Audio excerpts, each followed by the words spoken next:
Hi കൂട്ടുകാരെ, പുതിയൊരു വീഡിയോയിലേക്ക് എല്ലാവർക്കും സ്വാഗതം. അങ്ങനെ ഈ പെൺകുട്ടി വിവാഹത്തിനുള്ള ആഭരണങ്ങൾ റോൾഡ് ഗോൾഡ് അണിയാൻ അവളുടെ അച്ഛനെ ആവശ്യപ്പെടുകയാണ് കേട്ടോ. പക്ഷെ അവൾ പറയുകയാണ്, എനിക്കത് വേണ്ട, ചെല്ലുന്നെങ്കിൽ സ്വർണത്തോടു കൂടി, അതല്ലെങ്കിൽ സ്വർണമില്ലാതെ. പിന്നെ എന്നെ കല്യാണം കഴിക്കാൻ പോകുന്ന നിവിൻ, അവന് നന്നായി എൻ്റെ സ്നേഹം തിരിച്ചറിയാം. അവന് ഒരിക്കലും സ്വർണത്തെ ആഗ്രഹിച്ചിട്ടില്ല, എന്നെയാണ് ആഗ്രഹിച്ചത്. ആ ഒരു വിശ്വാസം എന്നിലുണ്ട്. അതുകൊണ്ട് വെച്ചാൽ അങ്ങനെ ഒരു തീരുമാനം മതി എന്ന് പറയുമ്പോൾ, മോളെ എന്നാലും ആ സ്ത്രീ ഒരു അഹങ്കാരിയാണ്. ആ സ്ത്രീക്ക് പണം മാത്രം എന്ന് വെച്ചാൽ ഒരു ഭ്രാന്താണ്.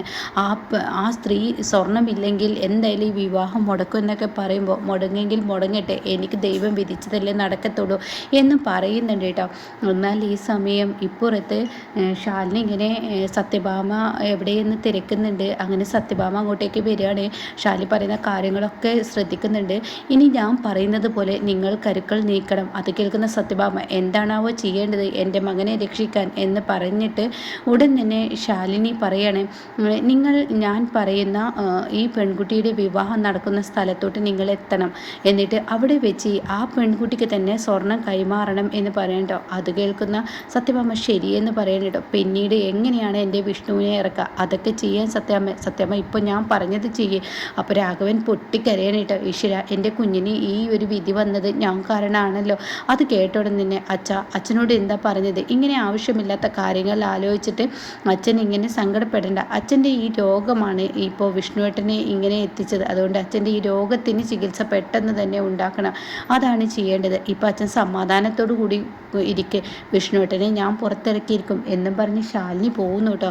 എന്നാൽ ഈ പെൺകുട്ടി കതിർ മണ്ഡപത്തിലോട്ട് കയറാണ്. അമ്പലത്തിലെത്തിയിട്ടുണ്ട്. ഇപ്പോൾ ചെക്കനാണെങ്കിലും പെൺകുട്ടിയെയും കാത്ത് ഒരുപാട് പ്രതീക്ഷകളോടുകൂടി കാത്തിരിക്കുമ്പോഴാണ് തന്നെ വിഷമിപ്പിക്കുന്ന ഈ ഒരു സംഭവം ഉണ്ടാവാൻ പോകുന്നത് കേട്ടോ. അങ്ങനെ അവരെല്ലാവരും ഇങ്ങനെ കാത്തിരിക്കുകയാണ് ഈ ഒരു താലികെട്ടിന് വേണ്ടിയിട്ട്. പെൺകുട്ടിയെ കാണുമ്പോൾ ഒത്തിരി സന്തോഷമാവുകയാണ്. എന്നാൽ ഈ ചെറുക്കൻ്റെ അമ്മ ആദ്യം കഴുത്തിലോട്ടാണ് കേട്ടോ നോക്കുന്നത്. അപ്പോഴേക്കും അവിടെ കൂടിയവരിങ്ങനെ അടക്കം പറച്ചിൽ തുടങ്ങി കേട്ടോ. എന്താപ്പത്, ആ പെൺകുട്ടി കയ്യിലും കാതിലൊന്നും ഒന്നുമില്ലാതെയല്ല വരുന്നത്, നിൻ്റെ മരുമകൾ ഇങ്ങനെയാണ് എന്നൊക്കെ അവരിങ്ങനെ അങ്ങോട്ടും ഇങ്ങോട്ടും പറയുന്നുണ്ട് കേട്ടോ.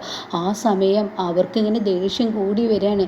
ഇതേ സമയം കതിർമണ്ഡപത്തിലോട്ടെത്തിയ ഇവളോട് പറയാണ്, അതേ, ഞാനൊരു സ്വർണം നിങ്ങളോട് പറഞ്ഞിരുന്നു, 30 പവൻ വേണമെന്ന് ആവശ്യപ്പെട്ടിരുന്നു. എന്നിട്ട് നിങ്ങളിപ്പോൾ നിങ്ങളുടെ മകളെ കൊണ്ടുവന്നിരിക്കുന്നത് വെറും കൈയോടെയാണ്. എന്നാൽ ഈ വിവാഹം നടക്കില്ല എന്നങ്ങ് ആ അച്ഛൻ്റെ മുഖത്തടിച്ച് പറയുമ്പോൾ ആ അച്ഛൻ, അയ്യോ ഇങ്ങനെയൊന്നും പറയരുത്, എൻ്റെ മകളുടെ വിവാഹം മുടങ്ങിക്കഴിഞ്ഞാൽ അവൾ ജീവിക്കില്ല, ഞാനും മരിക്കത്തേ ഉള്ളൂ എന്നൊക്കെ പറയുമ്പോൾ, അത് വെച്ച് എൻ്റെ മകനെ വലിയടാക്കണോ, എൻ്റെ മകനെ ഇങ്ങനെ ദരിദ്രവാസി കുടുംബത്തിൽ നിന്ന് കല്യാണം കഴിക്കണോ. അപ്പോഴാണ് കേട്ടോ അങ്ങോട്ടേക്ക് ശാലിനിയുടെ ഇറക്കം. ശാലിനി ഈ ഒരു കലക്ടറിലെ ആ ഒരു പദവിയോട് കൂടി തന്നെ ശാലിനി അവിടെ വരുന്നുണ്ട് കേട്ടോ. അങ്ങനെ ശാലിനി വരുന്നത് ഇവരിങ്ങനെ കാണാണ്. പിന്നീട് ശാലിനി അവിടെ വന്ന് ഇടപെടാണ്. എന്താണ് നിങ്ങൾ ചെയ്യുന്നത്? ഒരു പെൺകുട്ടിനെ കല്യാണം കഴിച്ച് കൊടുക്കുമ്പോൾ സ്വർണവും ആഭരണങ്ങളൊക്കെ തന്നിട്ട് വേണം കല്യാണം കഴിക്കണം എന്നുള്ളത് ഏതെങ്കിലും നിയമത്തിൽ എഴുതി വെച്ചിട്ടുണ്ടോ? അത് കേട്ട ഉടനെ കാര്യമില്ലാതെ നിങ്ങളിതിൽ ഇടപെടേണ്ട കേട്ടോ. അത് കേൾക്കുന്നതിനോട് കൂടിയിട്ട് ശാലിനി പറയാണ്, ഇടപെടുക തന്നെ വേണമല്ലോ. ഇന്നിപ്പോൾ പെൺകുട്ടികളുടെ അച്ഛനോടും പെൺകുട്ടികളോടും സ്വർണവും സ്ത്രീധനൊക്കെ ചോദിക്കുന്നത് വളരെ ശിക്ഷാർഹമാണെന്ന് നിങ്ങൾക്കറിയില്ലേ?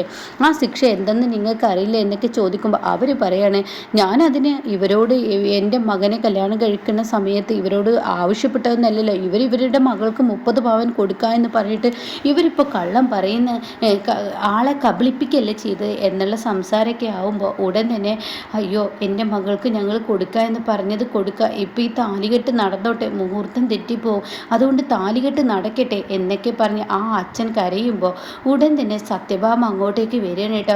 സത്യഭാമ ഓടി വരുന്നുണ്ട് ആ ബാഗും പിടിച്ചിട്ട്. അങ്ങനെ സത്യഭാമ, അയ്യോ ഒരിക്കലും ഈ വിവാഹം മുടക്കരുത്, ഈ സ്വർണം ഇവളുടെ അച്ഛൻ വാങ്ങിയതാണ്, ഇത് ഇവർക്ക് ഓട്ടോയിൽ നഷ്ടപ്പെട്ടു പോയതാണ്, എന്നാൽ അതെൻ്റെ കൈകളിൽ കിട്ടിയിട്ടുണ്ട്, ഇതാ എന്നും പറഞ്ഞിട്ട് ആ സ്വർണം കൊടുക്കണം കേട്ടോ. പിന്നീട് മോളിങ് വന്നേ എന്നും പറഞ്ഞിട്ട് ആ സ്വർണം എല്ലാം കഴുത്തിൽ കെട്ടുന്നുണ്ട് കേട്ടോ. ഈ സമയമാണ് ഈ പെൺകുട്ടിയുടെ മനസ്സിൽ വലിയ ദേഷ്യം തോന്നണം കേട്ടോ. കാരണം തന്നെ കെട്ടാൻ പോകുന്നവൻ ഇതൊക്കെ നിഷേധിച്ച് തന്നെ കല്യാണം കഴിക്കുന്ന ഒരു പ്രതീക്ഷയുണ്ടായിരുന്നു കേട്ടോ. തൻ്റെ അമ്മ, അതായത് ചെറുക്കൻ്റെ അമ്മ ഓരോന്ന് പറയുമ്പോഴും ഒരക്ഷരം മിണ്ടാതെ അവിടെ തലകുനിച്ച് നിൽക്കുകയാണ്. അവന് ഇഷ്ടമുണ്ട്, പക്ഷേ അവന് ഇഷ്ടമുണ്ടെങ്കിലും തൻ്റെ അമ്മയുടെ മുന്നിൽ സംസാരിക്കാൻ പൊങ്ങാൻ വളരെ ബുദ്ധിമുട്ടാണ്. അങ്ങനെ സത്യഭാമ ഈ സ്വർണങ്ങളെല്ലാം കെട്ടിക്കൊടുത്ത് കതിർമണ്ഡപത്തിലോട്ട് കൊണ്ടുവന്നിട്ട്, ഇനി ഇവളുടെ കഴുത്തിൽ താലി കെട്ടിക്കോ, സ്വർണത്തിൻ്റെ പേരിൽ ആരും ഇനി ഈ പറയുന്ന ഈ കുട്ടിയെ വേദനിപ്പിക്കരുത്, അതുകൊണ്ട് തന്നെ നിങ്ങൾ ആവശ്യപ്പെട്ട 30 പവനും ഇതിലുണ്ട് എന്നൊക്കെ പറയുമ്പോൾ, ഓ ഞങ്ങൾ ആവശ്യപ്പെട്ടതല്ല, ഇവളുടെ അച്ഛൻ എൻ്റെ അവരുടെ മകൾക്ക് കൊടുക്കുക എന്ന് പറഞ്ഞപ്പോൾ അത് കാണാതായാൽ ആരും ചോദിക്കില്ലേ, അത്രയേ ഉള്ളൂ എന്നൊക്കെ പറഞ്ഞ് അവരിങ്ങനെ വീണെടുത്ത് കിടന്ന് ഉരുളാണ് കേട്ടോ. ഇതേ സമയം മണ്ഡപത്തിലോട്ട് അങ്ങ് ഇരിക്കാൻ പറഞ്ഞ ഈ പെൺകുട്ടി എന്ന് പറയുന്നു കേട്ടോ. അത് എനിക്ക് ഈ വിവാഹം വേണ്ട എന്ന് പറയട്ടോ. മോളെ നീ എന്താടി പറയുന്നത് എന്ന് അവളുടെ അച്ഛൻ പറയുമ്പോൾ ഉടൻ തന്നെ ശാലിനി ഇത് കണ്ടു നിൽക്കുന്നുണ്ട് കേട്ടോ.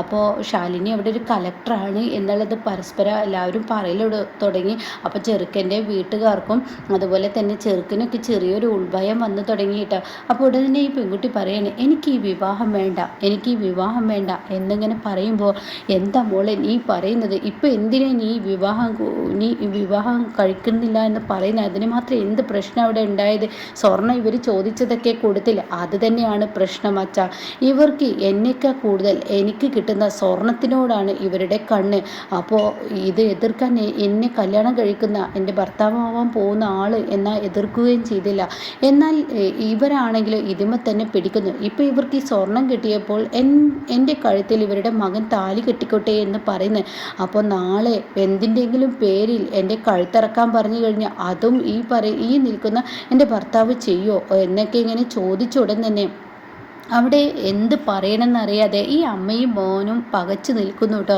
ഇതേ സമയം സത്യമ്മ പറയാണ്, മോളെ നിൻ്റെ കല്യാണം ഇനി മുടങ്ങാൻ പാടില്ല, ഈ അമ്പലനടയിൽ വെച്ച് തന്നെ ഇവിടെ വെച്ച് നിൻ്റെ താലികെട്ട് നടക്കട്ടെ, എന്തായാലും ഇവരങ്ങനെ ചോദിച്ചു. അപ്പോഴേക്കും അവർ പറയണം, മോളെ ഞങ്ങൾക്ക് തെറ്റുപറ്റി, ഞങ്ങളിനി ചോദിക്കില്ല, ഞങ്ങൾക്ക് തെറ്റുപറ്റിയതാണ്, നീ എന്തായാലും കതിർമണ്ഡപത്തിലോട്ട് ഇരിക്കുക എന്നൊക്കെ പറയുമ്പോൾ ഉടൻ തന്നെ ശാലിനി അവിടെ നിൽക്കുന്നുണ്ട് കേട്ടോ. അപ്പോൾ ശാലിനി ഏതുവരെ പോകുമെന്നറിയാൻ വേണ്ടി തന്നെയാണ് ശാലിനി നിൽക്കുന്നത്.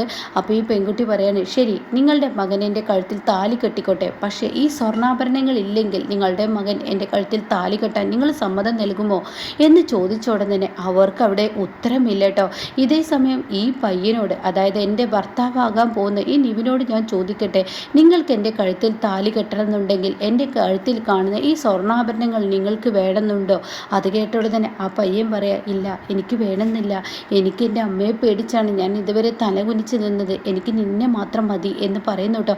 എടാ മോനെ നീ എന്ത് പൊട്ടത്തരമാണ് വിളിച്ച് പറയുന്നത്? അത് കേൾക്കുന്ന ശാലിനി, ഞാൻ ഇവിടുത്തെ ജില്ലാ കലക്ടറാണ് ശാലിനി വിഷ്ണു എന്ന് പറഞ്ഞ് തൻ്റെ പേര് അവിടെ പരിചയപ്പെടുത്തണം കേട്ടോ. എന്നിട്ട് പറയാണ്, ഇത് ഈ നാട്ടിലുള്ള എല്ലാ പെൺകുട്ടികളുടെ അച്ഛനമ്മമാർക്കും ഒരു പാഠമാവട്ടെ, ഇവൾ പറഞ്ഞതിനോട് ഞാൻ യോജിക്കുന്നു, ഈ പറയുന്നത് പോലെ തന്നെ ഈ സ്വർണം കഴുത്തിൽ കെട്ടിയിട്ടാണ് ഈ വിവാഹം നടത്തുന്നതിനോട് ഞാൻ യോജിക്കുന്നില്ല, സ്വർണമില്ലാതെ ഇവന് താലി കെട്ടാൻ കഴിയുമെങ്കിൽ, ഇവൻ്റെ അമ്മയ്ക്ക് ഇവളെ മരുമകളായി സ്വീകരിക്കാൻ കഴിയുമെങ്കിൽ അങ്ങ് സ്വീകരിക്കട്ടെ, അല്ലെങ്കിൽ ഇവള് പറഞ്ഞത് തന്നെയാണ് എനിക്കും പറയാനുള്ളത്, വിവാഹം നടക്കരുത്. അപ്പോൾ കൂടിയവരെ ആളുകളെല്ലാം പറയണം അത് തന്നെയാണ് വേണ്ടത്. ഈ പെൺകുട്ടികളെ കല്യാണം കഴിക്കുമ്പോൾ ഓരോരുത്തരും എത്രമാത്രം ബുദ്ധിമുട്ടിയാണ് ഇരിക്കുന്ന കിടപ്പാടം പോലും വിറ്റിട്ടാണ് ഓരോ കുട്ടികളെയും കല്യാണം കഴിച്ച് വിടുന്നത്. എന്നിട്ട് സ്വർണത്തിൻ്റെയും പണത്തിൻ്റെയും പേരിൽ അവിടെ മാനസിക പീഡനവും മറ്റു പ്രശ്നങ്ങളും വരുമ്പോൾ ഇന്നിപ്പോൾ ഈ അച്ഛനമ്മമാർ വളർത്തി വലുതാക്കി ഇവൻ്റെ കൈകളിൽ ഏൽപ്പിച്ച ആ പെൺകുട്ടികൾ ഇതുപോലെ ഓരോരുത്തരുമാരുടെയും കയ്യിൽ ഏൽപ്പിക്കുമ്പോൾ അവർ ആത്മഹത്യക്ക് പോകുന്നു. അത് ഇല്ലാതാക്കാൻ ഈ പറയുന്നത് പോലെ തന്നെ കല്യാണം കഴിക്കുന്ന സമയത്ത് സ്വർണം കൊടുക്കൽ എന്ന ആ ഒരു ചടങ്ങ് ഇല്ലാതാക്കണം. അത് ഇവളിലൂടെ തന്നെ ആദ്യം തുടങ്ങട്ടെ എന്നിങ്ങനെ ശാലിനി പറയുന്നുണ്ട് കേട്ടോ. ആ പറയുന്നത് പോലെ തന്നെയാണ് സംഭവിക്കുക. ഇനി ഇത് കഴിഞ്ഞാലാണ് തൻ്റെ മകൻ നിരപരാധിയാണെന്നുള്ള ആ സത്യം ഇനി ഇവളെ കൊണ്ട് തന്നെ ശാലിനി ചെയ്യിപ്പിക്കുന്നത് കേട്ടോ.